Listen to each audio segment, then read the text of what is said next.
Okay, we got some big news coming out right now. We have unearthed audio of Donald Trump admitting to sleeping with young girls. He's admitting to it on Howard Stern. We also have evidence that the Epstein problem isn't going to be going away. Americans are very interested in this.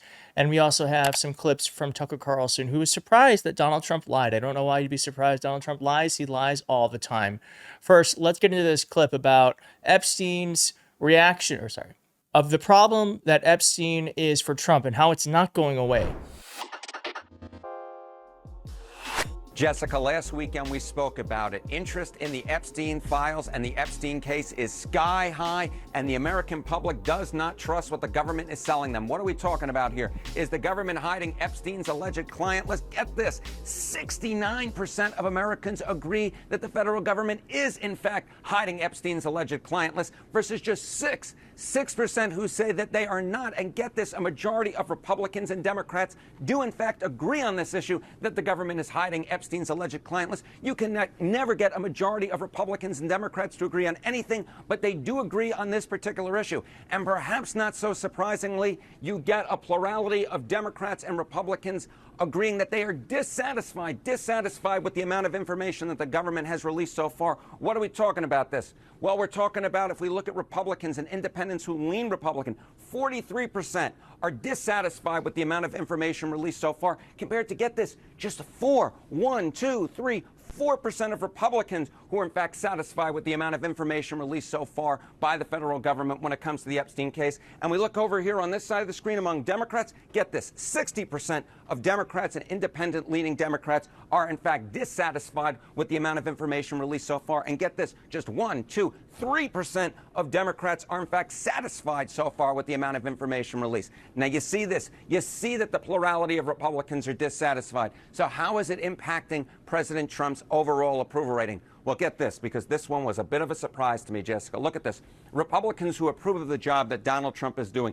Get this. In our CNN SSRS poll, it was 86% prior to this whole Epstein saga. Now, it's 88%. In fact, the percentage of Republicans who approve of the job that Donald Trump is doing has actually, if anything, climbed a little bit according to our CNN polling. How about Quinnipiac? 87% before this whole Epstein saga started approved of the job that Donald Trump was doing among Republicans. Now, it's 90%. So we see agreement between the CNN polling and the Quinnipiac polling. Yes, Republicans are not thrilled with how the government is responding to the Epstein case, but so far they are, in fact, not taking it out on Donald Trump, at least when it comes to his overall approval rating. Now, you might be asking yourself, why? Well, I think this nugget gives it all away. Republicans who said the nation's top issue was the Epstein case, get this, 1 respondent, not 1%, one respondent of Republicans said that the nation's top issue was, in fact, the Epstein case. So at this particular point, Jessica Dean, what we're dealing with is a public that is very much dissatisfied with how the government is responding so far to the Epstein case. A lot of folks, both on the right and the left, do, in fact, believe that the government is hiding Epstein's alleged client list, but yet when it comes to his approval rating, Donald Trump's approval rating with the Republican base, so far they're sticking with him, because at this point, even if they believe the government is potentially hiding something, they don't think it's all that important. Back to you. I got to ask all of you, do you think the government is hiding documents as they pertain to Donald Trump in the Epstein case? Seems like, I guess if you are going to act guilty about being in these files, I think Donald Trump is showing the blueprint of how one would act. And it probably is true that he is in those files. But certainly there is lots of evidence that isn't in the Epstein files, that we know for sure that Donald Trump did some nasty ass shit and admitted to it. Here we have unearthed footage. More and more stuff's coming out. I don't think this is the end. I think it's just the beginning. More and more stuff's coming out where Donald Trump is clearly showing that there is some type of perversion that he has towards young women, young girls.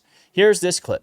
What is the best thing about being Donald Trump right now? Well, other than the fact I'm married, okay? Right. And I'm very happily married. I have a great wife. But if I weren't married, I'd be able to get all of the girls I want, except for possibly Robin. Do you think you could now be banging 24-year-olds? Oh, absolutely.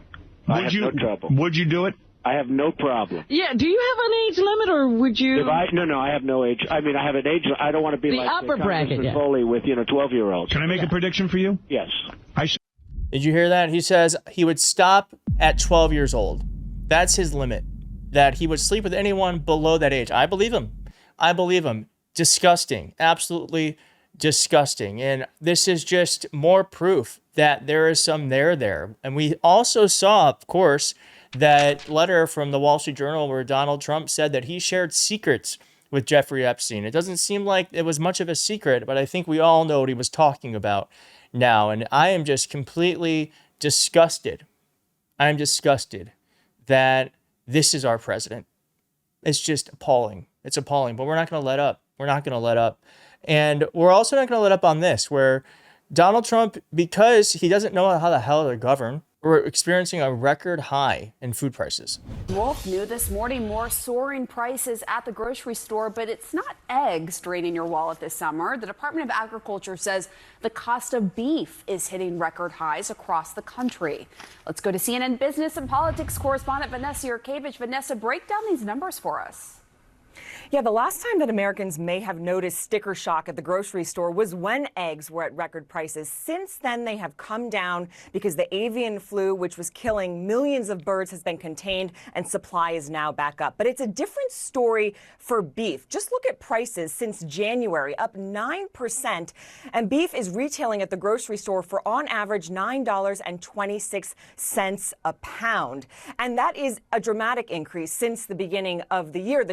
Yeah, so prices are up, and it's only going to get worse because Donald Trump has created an economic system that benefits the wealthy, hurts everyone else. Tariffs actually are a tax on the American people, and Donald Trump is not going to do anything to lower these prices. In fact, he's going to lie to you and tell you that these high prices don't exist. I'm going to end with this clip of Tucker Carlson literally being shocked that Donald Trump lied. I don't know why he's shocked. But before we get to that, I just want to say that our friend of the channel, Adam Mockler, is going to be on CNN tonight. You can catch me on CNN Newsnight with Abby Phillip at 9 p.m. Central, 10 p.m. Eastern. I am going to be watching. I hope you're watching. I don't normally watch cable news, but I will watch this one time for Adam Mockler. Let's support independent media getting into the mainstream. And then let's end with this clip of Tucker Carlson, and I will see you next time. Thank you so much for watching. If you like this video, please hit like. If you're not subscribed, please consider subscribing, and I'll see you next time. I already said that, but I said it again. Bye. Trump said you apologized to him on the phone. Is that true? Okay. No. No, it's not true? No, I will say this. I mean, yeah, great. I don't care. I really like Trump. I campaigned for Trump. Just to say it again, I agree with Trump. I have agreed with Trump on the issues. I don't. I'd be happy. I'm the first to apologize because I am the most mindful of my limits and my own absurdities and the nonsense that I have spouted over the years. Like, I don't think I'm God. And so I'm happy to apologize. And you can ask anyone who knows me. I'm an apologizer. So you're apologizing now publicly? Do I understand what I right? would apologize for. I didn't attack Trump then. I disagreed with him, and I said how I wasn't. I didn't say. I don't think anything that would warrant an apology.